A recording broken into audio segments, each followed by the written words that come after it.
Ludo تو آپ نے بچپن میں کھیلی ہی ہوگی، ہم نے بھی کھیلی ہے اپنے بچپن میں، آپ نے بھی کھیلی ہوگی لوڈو اپنے بچپن میں۔ میرا خیال ہے سب بندوں نے کہیں نہ کہیں لوڈو کھیلی ہے اپنے بچپن میں، بڑوں کے ساتھ، چھوٹوں کے ساتھ۔ لوڈو کی بیک سائڈ پہ ایک گیم ہوتی ہے سانپ سیڑھی والی، لوڈو پہ بھی ہم لوگ بات کریں گے، اس کی علیحدہ سے ویڈیو بناؤں گا۔ سانپ سیڑھی والی گیم ہوتی ہے، اب آپ کو یاد آ گیا ہوگا، آپ نے دیکھا بھی ہوگا، سنا بھی ہوگا کہ اس میں وہ دانے پھینک کے باری کرتے ہیں اور آہستہ آہستہ اوپر چڑھتے ہیں، 1 to 100 جانا ہوتا ہے، بیچ میں سیڑھی بھی ہوتی ہے، سانپ بھی ہوتا ہے، کبھی سیڑھی چڑھ جاتا ہے، کبھی سانپ ڈس لیتا ہے۔ تو اس ویڈیو میں ہم لوگ سانپ سیڑھی گیم کو زندگی کے تناظر میں دیکھیں گے۔ Friends, this is Kashif Shahzad, I am an IELTS trainer and a student counselor. We work as a Barful educational services in Gujarat and we teach IELTS and spoken English. Life skills channels کے ساتھ آپ کے ساتھ حاضر ہوں۔ اس video میں detail پہ بات کریں گے سانپ سیڑھی گیم پہ۔ اچھا، آپ یاد کریں، ریمائنڈ کریں کہ آپ ایک دانے کے ساتھ یا 2 دانوں کے ساتھ کھیلتے ہیں لوڈو کی گیم سانپ سیڑھی والی، اور کچھ جگہوں پہ آپ کو سیڑھی مل جاتی ہے، کچھ جگہوں پہ سانپ مل جاتا ہے کہ سیڑھی چڑھتے ہیں، پھر آگے سانپ ڈس لیتا ہے، پھر واپس نیچے آ جاتے ہیں۔ اسی طرح وہ گیم چلتی رہتی ہے۔ کوشش آپ کی ہوتی ہے کہ دانے ایسے آئیں کہ سیڑھی چڑھیں اور اوپر چلے جائیں اور جلدی جلدی یہ سفر ختم ہو، جبکہ اسی خدشے میں آپ کے بعض دفعہ دانے ایسے آتے ہیں کہ آپ کو سانپ ڈس لیتا ہے اور آپ نیچے آ جاتے ہو۔ سوچنے کی بات ہے، میں کل بیٹھا یہ سوچ رہا تھا کہ 99 پہ سانپ رکھنے کی کیا ضرورت تھی کسی کو؟ آخر اس 90 پہ بھی سانپ رکھ سکتا تھا، 99 پہ سانپ کیوں رکھا اس نے؟ کہ آپ 90 پہ پہنچتے ہیں، 92 پہ پہنچتے ہیں، 93 پہ پہنچتے ہیں، تو آپ کو یہ ڈر ہوتا ہے کہ یار میرے کوئی ایسے دانے نہ آ جائیں کہ میں 99 پہ پہنچوں اور مجھے سیڑھی نیچے وہ ڈسے اور میں نیچے آ جاؤں، 30 پہ آ جاؤں۔ وہ آپ کو 1 پہ تو نہیں لے کے آتا، لیکن آلموسٹ 30-40 پہ لا کے پھینکتا ہے یا 30 پہ لا کے پھینکتا ہے کہ وہ سب سے بڑا سانپ ہوتا ہے جو آپ کو 99 پہ ڈستا ہے۔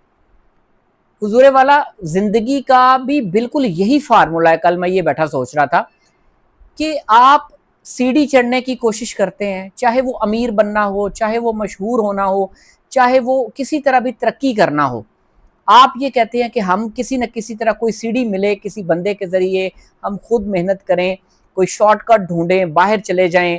ہم سیڑھیاں ڈھونڈتے رہتے ہیں ساری زندگی، لیکن ہمارے ساتھ ہی کہیں نہ کہیں سانپ بھی ہوتے ہیں، جو ہم ایک سیڑھی چڑھتے ہیں تو ہو سکتا ہے سانپ ڈسے تو ہم نیچے آ جاتے ہیں۔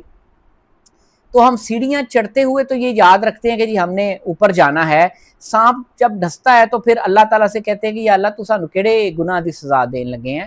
تو وہ ہم یہ نہیں سوچتے کہ وہ ہمارے شارٹ کٹ کی سزا تھی جو سانپ کے ڈسنے میں ہمیں ملی تھی۔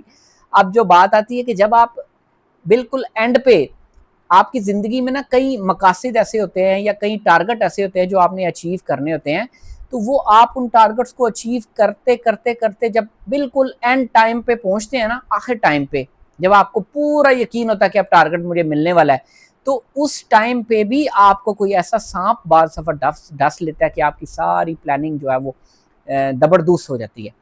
آپ اللہ تعالیٰ سے متنفر بھی ہو جاتے ہیں، بعض دفعہ گلہ بھی کرتے ہیں کہ یا اللہ میں انی محنت کی تھی تو منو جو ہے وہ بالکل اینڈ پہ آپ نے کوئی ایسا کام ہو گیا کہ میرا سارا کام خراب ہو گیا۔ حضور والا، یہ جو سانپ ہوتے ہیں نا ہماری زندگی کے، یہ ہمیں اس سیڑھی کی قیمت چکانے کے لیے ہوتے ہیں۔ یہ شاید پتہ نہیں لوڈو جس نے بنائی تھی اس نے بھی اسی نظریے سے بنائی، وہ گیم جو بنائی کہ وہ آپ کو سیڑھی کا لالچ ہوتا ہے اور سانپ کا ڈر ہوتا ہے۔ تو یہاں پہ زندگی میں بھی ہمیں اوپر جانے کا لالچ ہوتا ہے لیکن نیچے گرنے کا ڈر بھی ہوتا ہے۔ تو یہی رسک ہے، یہی لائف ہے۔ آپ کو سیڑھیاں تو چڑھنے کا شوق ہے، لیکن آپ سانپ کے ڈنگ کو جو ہے وہ برا سمجھتے ہیں۔ تو آپ سانپ کا ڈنگ پہلے کھا لیں تو سیڑھیاں بعد میں چڑھ لیں، یا پہلے سیڑھیاں چڑھ کے 90 پہ پہنچ جائیں اور پھر خوشیاں منائیں جی اب تو میں پہنچ گیا ہوں، اور پھر 99 پہ سانپ کا ڈنگ کھا لیں۔ یا پھر ایسے بندے بھی ہوتے ہیں جو پہلے ڈنگ کھاتے رہتے ہیں اور آخری ڈنگ سے بچ جاتے ہیں جو 99 پہ ہوتا ہے۔ تو آپ نے یہ دیکھنا ہے کہ آپ پہلے سیڑھیاں چڑھ رہے ہیں یا پہلے ڈنگ کھا رہے ہیں، کہ پہلے جلدی ترقی کر رہے ہیں تاکہ آپ کو اینڈ پہ ڈنگ پڑے، یا آپ پہلے دھوکے کھا رہے ہیں، تکلیفیں اٹھا رہے ہیں، مصیبتیں اٹھا رہے ہیں، تو اینڈ پہ آپ کو جو ہے وہ آپ 99 والے سانپ سے بچ جائیں گے، یوں جو ہے وہ آپ اپنے ٹارگٹ کو عبور کر جائیں گے۔ ابھی آپ نے دیکھنا ہے کہ آپ اپنی زندگی میں کیا کر رہے ہیں، میرا کام تو اس کو ہائی لائٹ کرنا۔ تو بہت شکریہ آپ لوگوں کا، اپنی دعاؤں میں یاد رکھیے گا۔ Thank you very much for listening.